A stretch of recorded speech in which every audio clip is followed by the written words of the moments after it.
personalmente ho proprio assistito all'uso da persone che si drogano.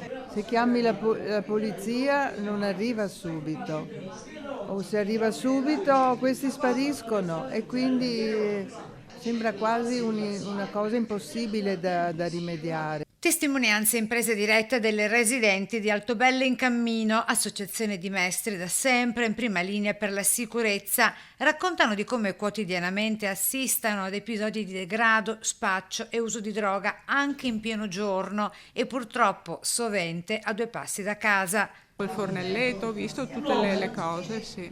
In mezzo alla strada e tutti possono vedere. Sempre dalle signore di Altobello in Cammino le proposte per una Mestre più vivibile e meno pericolosa. Investimenti soprattutto in questo campo e poi ci vorrebbe veramente più interesse da parte di chi ci amministra. Oltre però all'intervento delle forze dell'ordine, che anche però i famosi servizi di prevenzione, sistemare tutte queste persone che sono sicuramente in difficoltà, sono persone invisibili di cui nessuno si occupa. Associazione che prende posizione in modo chiaro e trasparente contro quei progetti di Cafarsetti che, a suo dire, sarebbero ben lontani dalle effettive necessità dei comuni cittadini.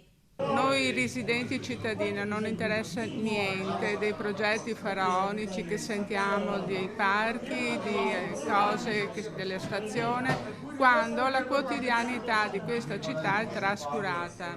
Mi riferisco anche solo all'asporto dei rifiuti. Perché siamo sempre sul territorio, che protestiamo, abbiamo delle iniziative eccetera, ma non veniamo ascoltati.